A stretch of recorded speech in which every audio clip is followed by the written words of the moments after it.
It's okay to critique your favorite video game company, and it doesn't make you less of a fan to do so. What's going on, guys? Cali Q here, and yes, it is me in the flesh, no voiceover today, because I have a very special and interesting topic for you guys today. Now, if you are new here, please be sure to hit that subscribe button and hit the like button. We love having intense conversations over here on this channel, as well as being a nice community. So don't be afraid, don't be too shy.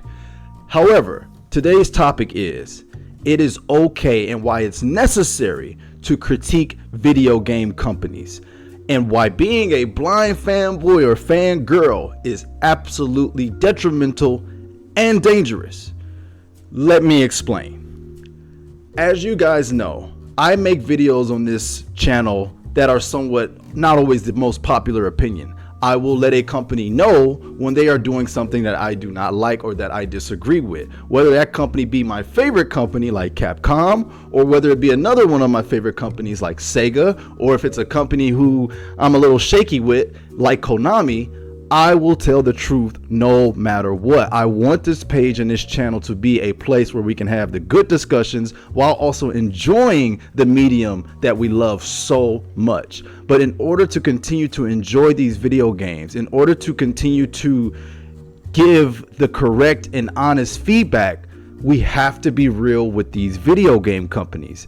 Being a blind fanboy or fangirl is not the way that we get AAA quality games, okay? We have to be able to let these companies know when they are making the wrong moves and the bad mistakes. Why? Because we are the consumers. We ultimately drive the product. Everybody loves money. I love money. I'm sure you love money.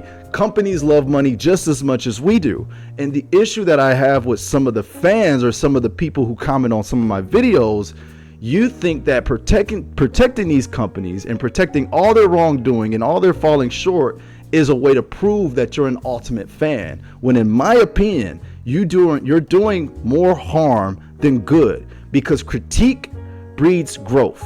Of course, constructive criticism breeds growth. I have a couple examples I'd like to go over from my own personal gaming catalog. Number one would be Street Fighter V to Street Fighter VI.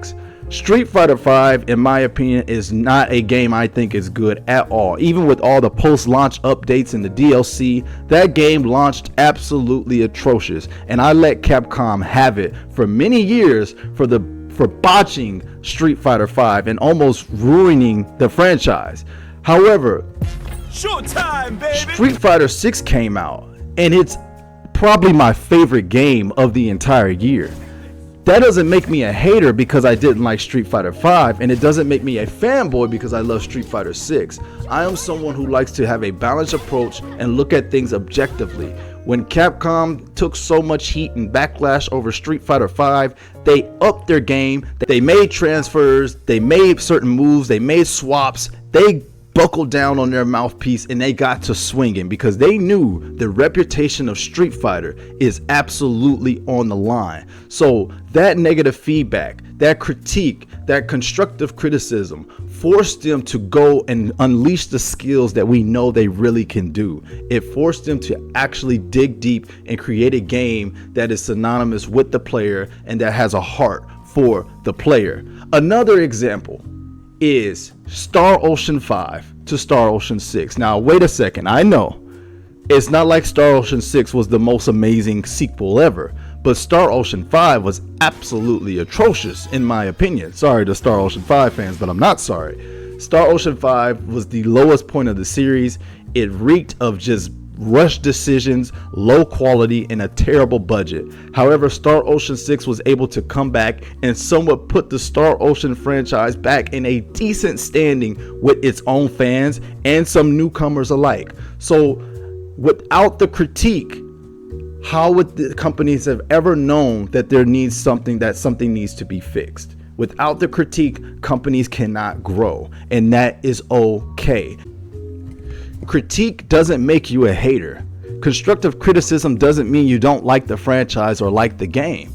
In fact, in my opinion, it always means the opposite, that I am a huge fan of this game and that I am a huge fan of this content, that I want to see it return to its former glory or even higher of its previous achievements. That's what being a real fan to me means. Another example will be and can be Dynasty Warriors 9. Dynasty Warriors 9 is the worst Warriors game, let alone one of the worst games I have personally ever played. You have become my irreplaceable friend.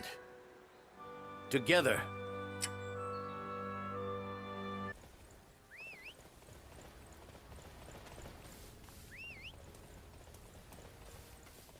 and that's saying a lot because I love Dynasty Warriors. Dynasty Warriors is one of my favorite franchises of all time. It remains to be seen if Dynasty Warriors 10 can use the constructive criticism and bounce back from the horrendous Dynasty Warriors 9. Hopefully we'll see something at TGS, but my point stands.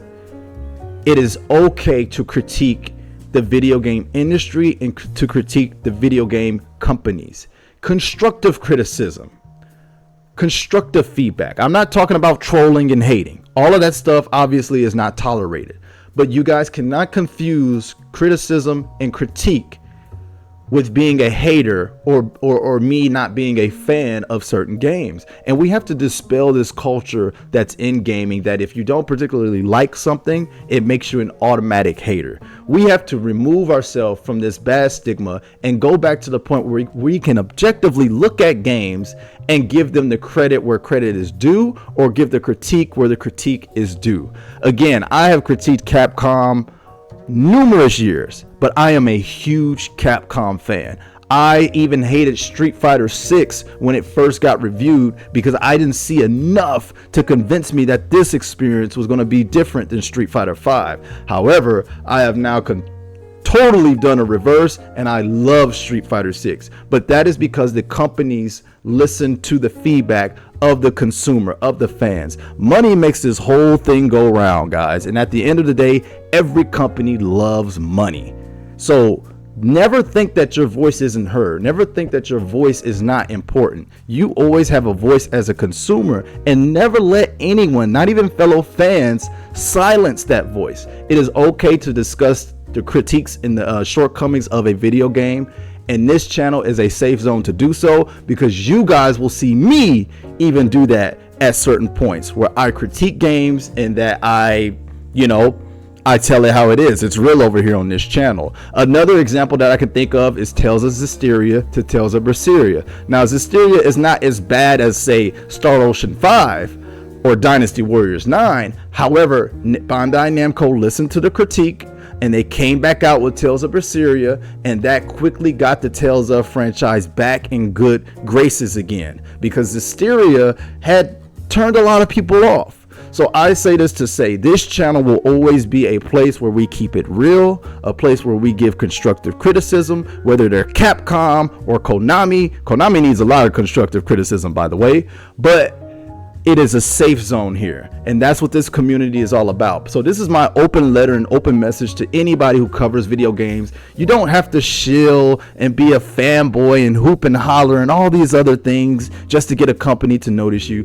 Be real, be yourself, and enjoy what you're doing. Stop always chasing the hype. Stop always chasing the clout. Be yourself, be real, and I bet you that companies will appreciate that way more than somebody who's hooping and hollering all over the screen. So that's just my little quick video essay for you guys today. I love comments. Hit me down in the comment section below if you like this type of content. I'm going to be covering more things in the industry because I have eyes and I see. But I love you guys, man. Make sure you hit that subscribe button. I hope you enjoyed this video. Lots more where that come from. In fact, I could do a live stream on this very topic, but we'll leave it here for today. It's okay to critique your favorite video game company, and it doesn't make you less of a fan to do so. God bless you guys, and I'll see you on the next one. Peace.